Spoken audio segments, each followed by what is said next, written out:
আমার আজকের রেসিপি হচ্ছে চিকেন কারি রেসিপি। এর জন্য 800 গ্রাম মতো চিকেন নিয়ে নিয়েছি।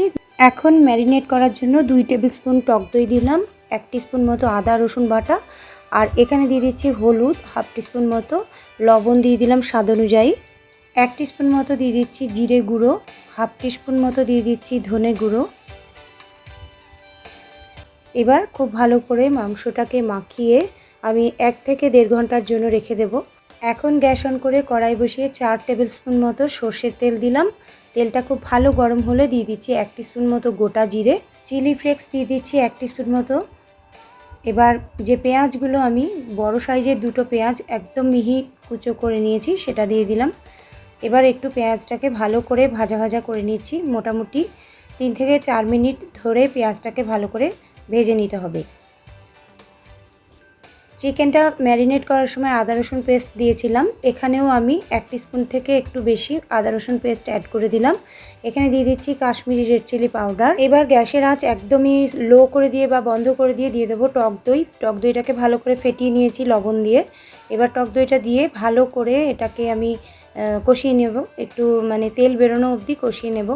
এই পর্যায়ে দিয়ে দিচ্ছি টমেটো পিউরি, মোটামুটি টমেটো কেচাপ একটু দিলাম, এটা অপশনাল। আর দিয়ে দিলাম চিকেন কারি মশলা, এটা আপনারা দিলে ভালো হয় চিকেন কারি মশলাটা।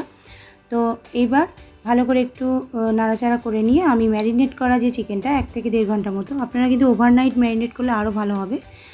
এবার ভালো করে ম্যারিনেট করা চিকেনটার সঙ্গে মশলাটা ভালো করে আমি মিশিয়ে নিচ্ছি। খুব ভালো করে নাড়াচাড়া 2-3 মিনিট আমি করে নিচ্ছি।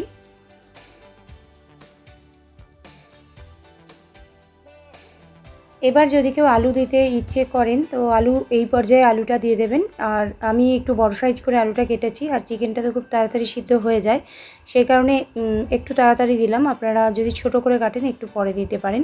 তো আমি এর সঙ্গেই দিয়ে দিলাম আলুগুলো। এবার ভালো করে আলু চিকেন এর সঙ্গে মশলাটাকে ভালো করে মিশিয়ে নিয়ে অন্তত 6 থেকে 7 মিনিটের জন্য ঢাকা দিয়ে এটাকে কুক করে নেব। তারপর ঢাকনা খুলবো। 6 থেকে 7 মিনিট 8 মিনিট পর ঢাকনাটা খুললাম।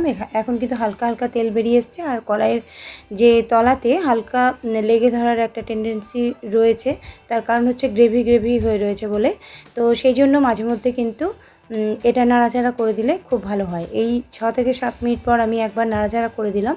এরপর আবার আমি 3 থেকে 3 মিনিটের জন্য এটাকে ঢাকনা চাপা দিয়ে হতে দেব। আর তারপর আমি দিয়ে দিয়েছি গরম জল।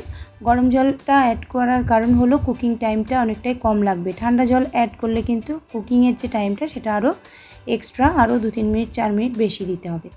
তো গরম জল দিয়ে দেওয়ার পর নাড়াচাড়া করে নিয়ে ঢাকনা চাপা দিয়ে হতে দিয়েছিলাম। আরও 6 থেকে 7 মিনিট পর এটা ঢাকনা খুলে নিলাম। এবার আমি আলুগুলো চেক করে নিয়ে এখানে আমি বেশ কিছু কাঁচা লঙ্কা কুচো এর মধ্যে দিয়ে দিচ্ছি। এর জন্য একটা খুব ভালো ফ্লেভার আসবে, আপনারা এটা দিতে পারেন বা শুকনো লঙ্কাও দিতে পারেন।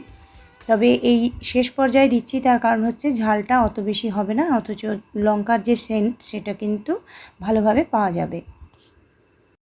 রেসিপিটি ভালো লাগলে লাইক কমেন্ট শেয়ার সাবস্ক্রাইবের অনুরোধ রইল।